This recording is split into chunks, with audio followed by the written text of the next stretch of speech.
Let's turn then to the story that we are breaking at the moment, an interview which could create more ripples and more divides between the government and the opposition. Minister of State for Home Affairs Kiren Rijiju has made a bizarre claim in connection with the Ishrat Jahan encounter case. Rijiju has claimed in an interview to India Today that the then UPA government's Home Ministry was working in tandem with Pakistan's Lashkar-E-Toiba to cover up the truth. The minister has made the comment in that interview, not mincing his words. He has gone ahead to mount what many would believe is perhaps the most bizarre attack on the UPA government so far. Remember, P. Chidambaram headed the Home Ministry at the time of that incident. Let's take a look at what Kiren Rijiju had to say.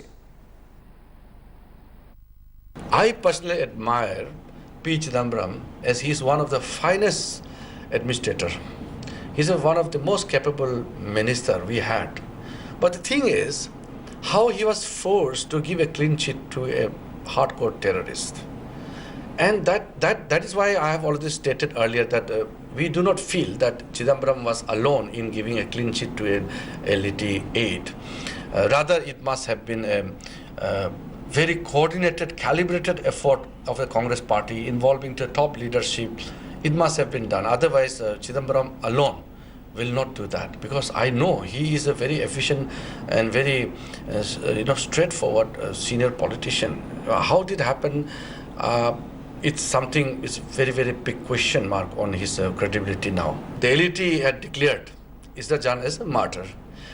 And the day a particular police officer was appointed, he was in Gujarat police and shifted to central deputation, made the particular officer as the in charge in the CBI to investigate the case against the IB officers.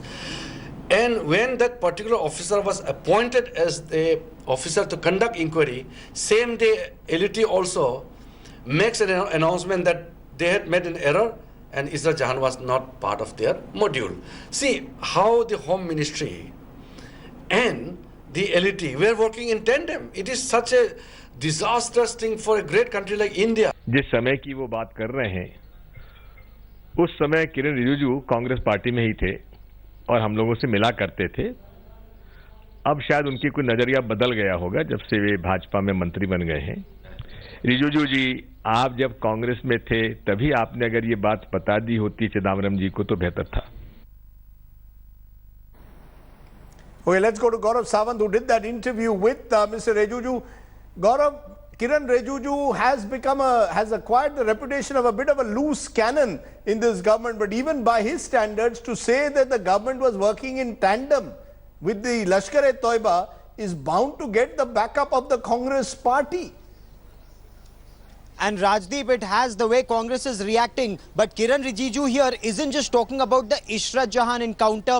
He's specifically talking about a series of cases under investigation at that point of time. Whether it's Malegaon, whether it's Samjhauta, Batla House and, the Ishrat Jahan case. The case that he appears to be making is that there was definite politics with terror, which according to Kiren Rijiju had weakened the security apparatus of this country. And perhaps, No, he I needs take to your explain point, the statement.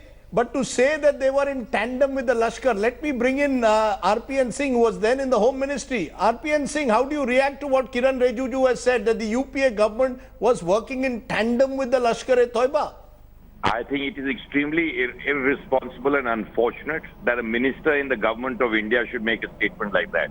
But we have seen that happening in the last 2 years. Continuously, ministers have been making irresponsible statements, and the Prime Minister has taken no action. Right. I think immediately the Prime Minister should ask the Minister of State for Home to apologize, not only to the minister concerned, to Mr. Chidambaram. Hello?